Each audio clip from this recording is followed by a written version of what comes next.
Shalom, brothers and sisters. I hope you're doing well today. So, I have an interesting topic. This is about this woman who is employed in, corporate America and their companies, and she's sharing her life story, her experiences, the stereotypes that she faces while she is working with these corporate companies. So, being a black woman, it's not easy in corporate America, and that's true. And I also did my research and tried to find things that make the life of a black woman in corporate America to be so difficult. And that's why I understand the reasons as to why most of women, as compared to men, want to come back to their motherland. I now understand after watching this video, after listening to this woman's story. So, guys, let's watch the video and we'll come back and talk about them. Last year, I got promoted. I got promoted to director. Supposed to be a good thing. Supposed to be a good thing. It's something that I had asked for. Something in the end that I demanded, quite frankly. Yes. Because I was doing the job. I said, I'm doing the job. I deserve the title and the pay. And so I got promoted. Yes. I spent a year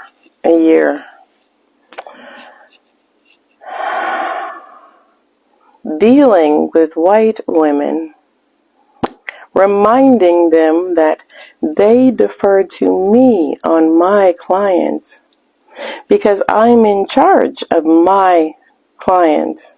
Yes. Dealing with white men because it is my client and I'm in charge of the strategy, and that I was hired to repair the damage done to the relationship. Because, to quote my previous director, if anybody could, I could repair the damaged relationship because I have a proven track record of doing so. Yeah. But regardless of my proven track record, regardless of my stellar reviews, I was ran over repeatedly by white directors, senior directors, and AVPs. Yes. I had to use my customer service voice so often that I got a headache. I had to talk with a smile on my face so that nobody knew that I was enraged as they continually attempted to usurp my authority. And I literally just got out of a meeting where the only person who knew the answer was me.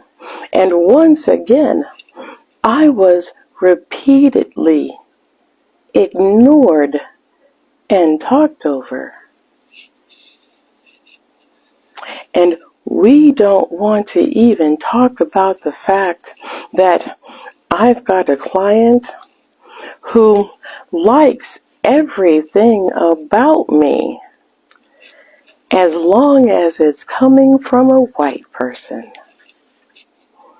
They hired me to fix a problem, yet do not support me in any way, shape, or fashion to fix the problem. And then they wonder why I'm so frustrated and angry. I'm confused by their confusion. So apparently this is a thing, yeah. I mean, aside from the blatant misogynoir, right? Yeah, we've talked about that. The misogynoir, the hatred, prejudice, ingrained dislike of black women. Yeah, that is a thing. We've talked about that before. But hiring black women to fix a problem and then providing absolutely no support, that's a thing. It has a name, and it's called glass cliff Yeah, yeah. I learned about that a few weeks ago. And I'm going to do additional research, see what else I can find out, and share my findings. Yeah, yeah. See if it can tell me how not to flip out in the middle of a meeting. Yeah. So, brothers and sisters, I hope you've watched the video with me, and I think from the video you've learned a couple of things, and maybe some of you have experienced this. So, if you've experienced this, tell us in the comment section. You can be a man, you can be a woman, it doesn't matter. Just share your story with us, because we are addressing the issue of systemic racism and things that are happening until today in the year 2023. Um, so, what do you think? What's the fate of black women in corporate America? That's a question that we need to ask ourselves, because um, the future is made by the women, because they are the people who give birth, they give life to people. The continuity of generation basically also depends on them. So, as a black people, as people from the black community, what's the fate of the black women? I think this is a question that we should be worried, because a lot of dreams have been crushed by people who still practice this racism and the problems that women face, especially being black in corporate society, where you need to act the way they want, you need to do the way they want, even if it's wrong, you know and it's so painful because there is no free will. Everything you do according to them. So there are a couple of challenges that being black in a corporate America, actually as a woman, the problems that they face. So I came up with a given list that I'm going to talk about some things. There are just a few things, and we're gonna share, and you guys tell me what you think in the comment section. And if you are a woman who is watching this video, I respect you. Tell us what you think in the comment section. What problems are you facing as a person who is working with our brothers and sisters, with these people? So you tell us what you think. Are you facing the same challenges? And in what ways did you manage to maneuver such kind of things? So I came up with a couple of reasons that's why it's hard for black women in corporate America. So the first reason was racial and gender discrimination. Yes, there has also been an issue. You're just a black woman. What are you telling me? So their opinions are debunked because they are black women. And who said that if you're a black woman, your opinion doesn't add up? So tell me what you think. Do you think it's fair? And it's our responsibility to protect our women, ensure that they are safe. So what are the steps we, as people from the black community, what steps can we take to avoid this? So that's something that you need to ponder about and think about it. Number two is microaggression. Yeah, there are small things in the workplace that they face. I mean, they have just said you cannot share your opinion because you're a black woman. Who said that black women doesn't have opinion? I think for the success of a company, um, everyone's opinion matters. And I don't understand, because she explained a concept called glass cliff. So when problems arise, they use you, as a protection, because they believe that this thing's gonna fail. So they use you as a protection. And when it comes to matters that count, your opinion doesn't count. But when problems come, they see you as a protection to their company. There's a problem, because I believe that I'm valued as a person and my opinion count. Not that when matters arise, that's when people are seeing my importance. You see, that's a problem. Also, um, lack of representation. They're not well represented, because psychologically, the stereotypes that women are weak, they're not trusted with leadership.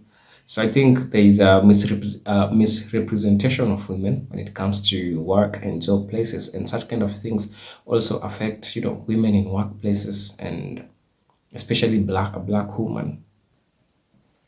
Stereotyping, I've talked about it, and also they are facing problem with code switching because there's a way in which they're expected to talk, you understand? And if they're expected to talk in a given way and they're used to talk, the way they talk back home, the black community, they have a style of talking, and also the black women, they have a style of talking.